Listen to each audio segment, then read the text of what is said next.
Vers minuit et demi, dans la nuit de samedi à dimanche, un groupe de cambrioleurs, 4 hommes vêtus de noir, cagoulés et gantés, s'introduisent dans la maison secondaire du couple à Comble-la-Ville.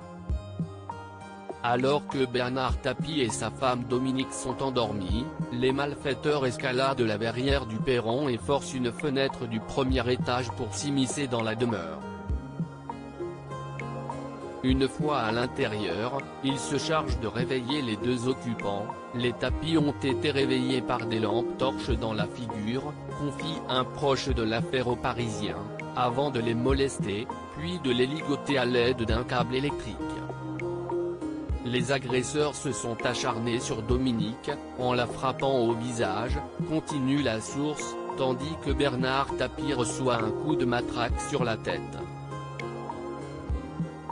La raison de cette violence? Il voulait savoir où était le coffre.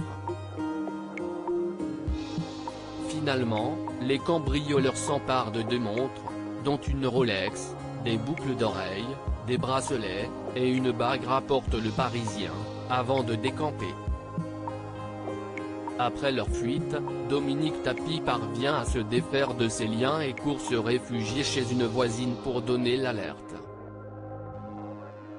Les pompiers, une fois sur place, ont conduit l'épouse de l'ancien patron de l'homme à l'hôpital pour une consultation, mais cette dernière va bien.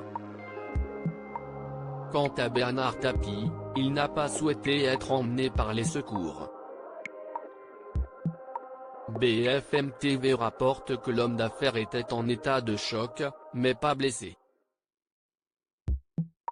La police judiciaire de Versailles, en charge de l'enquête, aucun suspect n'a été interpellé pour le moment et les enquêteurs vont devoir se débrouiller sans images de l'intrusion, la résidence des Tapie n'étant pas équipée de caméras de vidéosurveillance, jusqu'à présent, du moins, comme le souligne le Parisien.